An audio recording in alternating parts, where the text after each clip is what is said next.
டெக்னோல வந்து இப்படி ஒரு ஃபோனை லான்ச் பண்ணுவாங்க நான் கண்டிப்பா எதிர்பார்க்கல. ஏன் அப்படின்னு பார்த்தோம்னா, அண்டர் 20K பட்ஜெட்ல டெக்னோ போவா கர்வ் அப்படின்ற இந்த ஒரு ஃபோனை வந்து புதுசா லான்ச் பண்ணியிருக்காங்க. ஒரு வாரமா இந்த ஃபோனை வந்து யூஸ் பண்ணிட்டு இருக்கேன். ஒரு சில குறைய தவிர மற்றது எல்லாமே வந்து பார்த்தீங்கன்னா, ஹைலைட்டான விஷயமா தான் தோணுது. ஃபுல்லாக டீட்டெயிலாக இந்த வீடியோவில் வந்து பார்க்கலாம். அண்ட் அதுக்கு முன்னாடி நீங்களும் நம்ம சேனலை என்ன சப்ஸ்கிரைப் பண்ணலாம். சப்ஸ்கிரைப் பண்ணி பக்கத்தில் இருக்க பெல் பட்டன் கிளிக் பண்ணிக்கோங்க. டாப்பில் இருக்கக்கூடிய இந்த ஒரு ரேப்பரை வந்து ஃபஸ்ட்டு ரிமூவ் பண்ணிட்டு பார்த்தோம்னா சில்வர் கலரில் பாக்ஸே வந்து இருக்கு. போவா கர்வ் அப்படின்னு கொடுத்துட்டு கீழே அந்த ஃபோனோட இமேஜ் வந்து கொடுத்துருக்காங்க. பேக் சைடில் இதில் இருக்கக்கூடிய ஹைலைட்டான ஸ்பெக் டீட்டெயில்ஸ்லாம் வந்து இருக்கு. சீலை கட் பண்ணிட்டு பாக்ஸை ஓப்பன் பண்ணோடனே எடுத்த உடனே மொபைல் தான். டாப்பில் இருக்கக்கூடிய இந்த ஒரு ரேப்பரை வந்து ரிமூவ் பண்ணிடலாம்.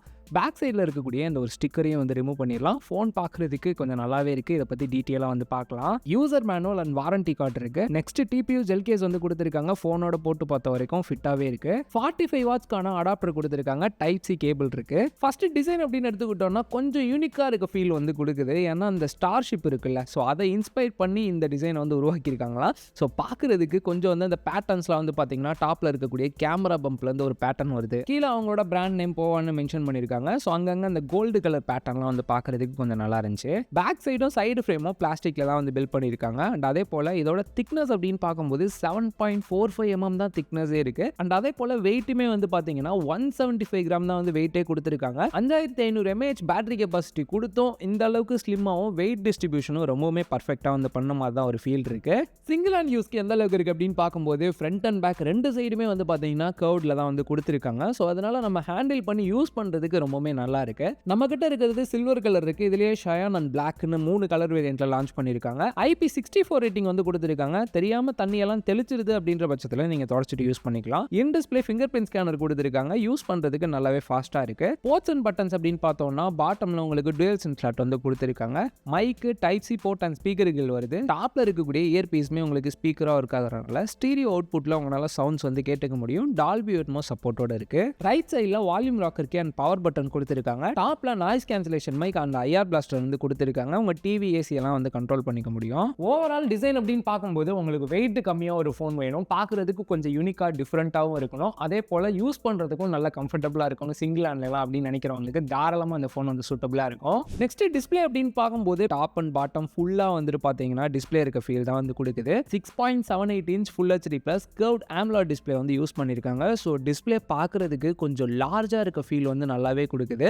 144 Hz வரைக்கும் உங்களுக்கு ரெஃப்ரெஷ் ரேட் வந்து கொடுத்துருக்காங்க. ஸோ நீங்கள் ஆட்டோ செலக்ட் பண்ணீங்க அப்படின்னா 60 to 120 Hz வரைக்கும் தான் வந்து போவோம். ஒரு சில செலக்டடான ஆப்ஸ்க்கு மட்டும் தான் வந்து பார்த்தீங்கன்னா 144 Hz ரெஃப்ரெஷ் ரேட் வந்து போகுது. பட் யூஸ் பண்ணுறதுக்கு ரொம்பவுமே ஸ்மூத்தாக இருக்க ஃபீல் வந்து கொடுக்குது. HDR கண்டென்ட்டும் அவங்களால பார்த்துக்க முடியும். 1300 nits பீக் பிரைட்னஸ் வந்து கொடுத்துருக்காங்க. ஸோ நீங்கள் இண்டோர் அவுட்டோர் டைரக்ட் சன்லைட்டில் போய் யூஸ் பண்ணாலும் டிஸ்பிளேவோட பிரைட்னஸ் லெவல் கொஞ்சம் வந்து நல்லாவே இருக்கு.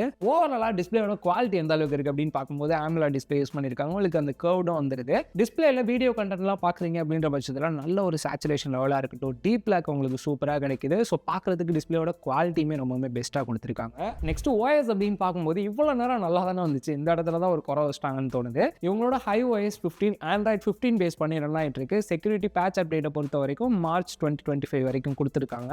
இவங்க குறை வச்ச இடம் வந்து பார்த்தீங்கன்னா இந்த சாஃப்ட்வேர் அப்டேட்டை பொறுத்த வரைக்கும் 1 இயருக்கான சாஃப்ட்வேர் அப்டேட் தான் வந்து கொடுத்துருக்காங்க. 2 வருஷத்துக்கான செக்யூரிட்டி பேட்ச் அப்டேட் இருக்கு.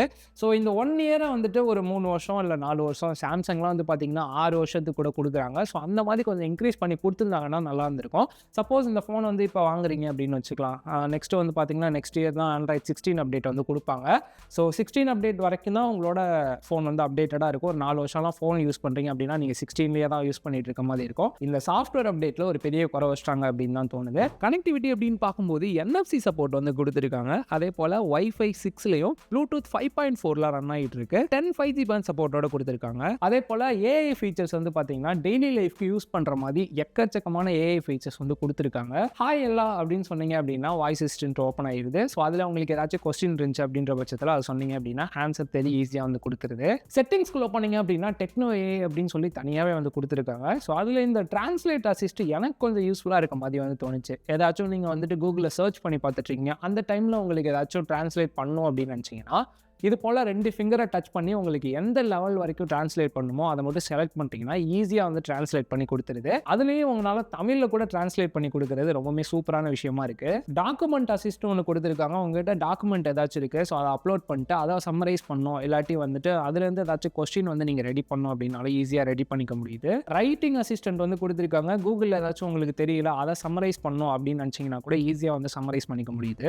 ஏஐ நோட் வந்து கொடுத்துருக்காங்க. சப்போஸ் நீங்கள் ஏதாச்சும் வரைகிறீங்க, அதை வந்துட்டு இமேஜாக கன்வெர்ட் பண்ணி கொடுக்கணும் அப்படின்னாலுமே ஈஸியாக வரைஞ்சிங்கன்னா இமேஜாக கன்வெர்ட் பண்ணி கொடுத்துருது. ரெக்கார்டிங் சம்மரி வந்து கொடுத்துருக்காங்க. நீங்கள் கால் ரெக்கார்ட் பண்ணுறீங்க இல்லை மீட்டிங்லாம் ஏதாச்சும் ரெக்கார்ட் பண்ணி இதில் அப்லோட் பண்ணீங்க அப்படின்னா அதை வந்து டிரான்ஸ்கிரைபாகவும் உங்களுக்கு பாயிண்ட் பை பாயிண்டாக சம்மரைஸும் பண்ணி கொடுத்துருது. ஏஐ கேலரி உள்ள போனீங்கன்னா உங்களோட ஃபோட்டோவை எக்ஸ்பாண்ட் பண்ணிக்க முடியுது. அதே போல் ஏதாச்சும் தேவையில்லாத ஆப்ஜெக்ட் இருந்துச்சு அப்படின்னா அதை எரேஸ் பண்ணிக்க முடியுது. சப்போஸ் உங்களோட ஃபோட்டோவில் ஷார்ப்னஸ் கம்மியாக இருக்குது அப்படின்ற பட்சத்தில் அதை இன்க்ரீஸ் பண்ணிக்கிறது கூட ஆப்ஷன் வந்து கொடுத்துருக்காங்க. ஏஐ வால்பேப்பர் ஜென்ரேட் வந்து கொடுத்துருக்காங்க. டெக்ஸ்ட்டாக நீங்கள் போட்டிங்க அப்படின்னா அதுக்கு ஒரு வால்பேப்பர் வந்து கிரியேட் பண்ணி கொடுத்துருது. சர்க்கிள் டு சர்ச் ஆப்ஷன் கொடுத்துருக்காங்க. ஈஸியாக ஏதாச்சும் ஒரு தெரியாத விஷயம் இருந்துச்சு அப்படின்னா சர்க்கிள் பண்ணி நீங்கள் ஃபைண்ட் பண்ணிக்க முடியும். இந்த ஏஐ ஃபீச்சர்ஸ் வந்து பார்த்தீங்கன்னா டெய்லி யூஸ் பண்ணுறதுக்கு யூஸ்ஃபுல்லாக தான் இருக்குது. ஓஎஸோட யூசர் எக்ஸ்பீரியன்ஸ் வந்து பார்த்தீங்கன்னா ரொம்பவே நல்லா இருக்குது. முன்னாடிலாம் டெக்னோலாம் வந்து பார்த்தோம்னா நிறைய ஆப்ஸ் வந்து இன்ஸ்டால் பண்ணி கொடுப்பாங்க. ஓஎஸும் அந்த அளவுக்கு வந்து அந்த அனிமேஷன்ஸ்லாம் வந்து பெஸ்ட்டாக இருக்காது. பட் இப்போ வந்து பார்த்தீங்கன்னா கொஞ்சம் கிளியராக இருக்க மாதிரி இருக்குது ஓஎஸ்.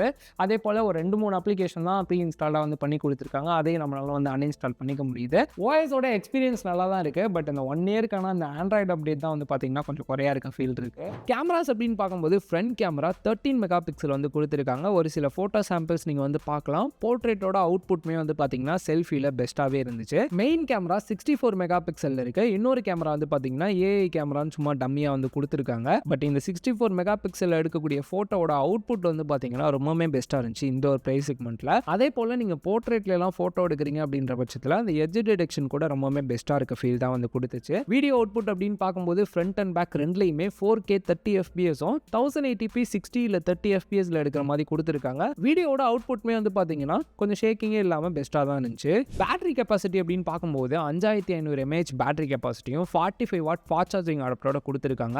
பிராண்ட் கிளைம் பண்ணுறது வந்து பார்த்தீங்கன்னா 100% சார்ஜ் 45 மினிட்ஸில் வந்து சார்ஜ் ஆகிடும்னு சொல்கிறாங்க. பேட்டரி லைஃப் அப்படின்னு பார்க்கும்போது நீங்கள் நார்மல் யூஸ் தான் பண்ணுறீங்க அப்படின்னா 1 டேக்கான பேட்டரி லைஃப் உங்களுக்கு தாராளமாக கிடைக்கும். ப்ராசர் அப்படின்னு பார்க்கும்போது மீடியாடெக் டிமென்சிட்டி 7300 அல்டிமேட் அப்படின்ற ஒரு ப்ராசர் வந்து யூஸ் பண்ணியிருக்காங்க. கேம் பிளே எப்படி இருக்குன்னு பார்க்குறதுக்கு முன்னாடி ஆண்ட்ராய்டு பெஞ்ச் மார்க் 6,83,000 வந்து வந்துருந்துச்சு. அதே போல் கீக் பென் சிங்கிள் கோரை பொறுத்த வரைக்கும் 931, மல்டி கோரை பொறுத்த வரைக்கும் 2917 வந்திருக்கு. வைல்ட் லைஃப் எக்ஸ்ட்ரீம் சிஸ்டில் வந்து டெஸ்ட் பண்ணி பார்த்துருந்தோம். 99.4% வந்து வந்துருந்துச்சு. இந்த ஸ்கோரெல்லாம் விடுங்க ப்ரோ, நீங்கள் கேம் பிளே பண்ணி பார்க்கும்போது எப்படி இருந்துச்சு அப்படின்னு கேட்டிங்கன்னா BGMI 90 FPSல உங்களுக்கு ரன் ஆகுது. அதே போல் CODயும் உங்களுக்கு 90 FPSல வந்து ரன் ஆகுது.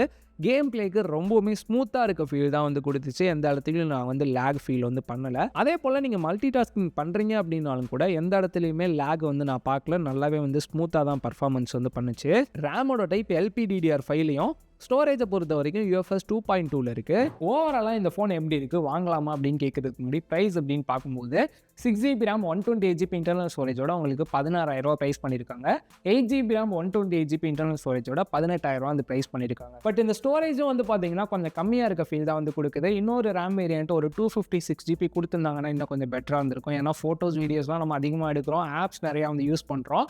ஸோ 120GB எல்லாம் இந்த வருஷத்துக்குலாம் கண்டிப்பாக வந்து பத்தாது. அது ஒரு குறையாக இருக்க ஃபீல் தான் வந்து கொடுக்குது. பட் மற்றபடி பார்க்கும்போது நல்ல ஒரு டிஸ்பிளே குவாலிட்டி வந்து கொடுத்துருக்காங்க. டிசைனுமே வந்து பார்த்தீங்கன்னா பார்க்குறது கொஞ்சம் நல்லா இருக்கு. ரொம்பவுமே ஸ்லிம் அண்ட் வெயிட்லெஸ்ஸாக இருக்குது. பேட்டரி கெப்பாசிட்டியுமே உங்களுக்கு நல்லா இருக்குது. மெயின் கேமராவை பொறுத்த வரைக்கும் 64 மெகா பிக்சல் ஃபோட்டோட அவுட்புட் வந்து பெஸ்ட்டாக இருக்குது. பட் இருந்தாலும் வைட் ஆங்கிள் கேமரா எக்ஸ்ட்ரா வந்து கொடுத்துருந்துருக்கலாம். இல்லாட்டி இப்போ ரீசன்ட் ட்ரெண்டுக்கு ஏற்ற மாதிரி இந்த டெலஃபோட்டோலாம் வந்து கொடுக்குறாங்க இந்த ஒரு ப்ரைஸ் செக்மெண்ட்டுக்கு. ஸோ அதை கூட கொடுத்துருந்தாங்கன்னா இன்னும் கொஞ்சம் பெட்டராக இருந்திருக்கும். அதே போல் இந்த OSோட அந்த 1 இயர் அப்டேட் வந்து குறையா இருக்குது. மற்றபடி பார்க்கும்போது ஒரு ஆல்ரவுண்டர் ஃபோனுக்கான ஃபீல் தான் வந்து கொடுக்குது இந்த ஒரு ப்ரைஸ் செக்மெண்ட்டுக்கு.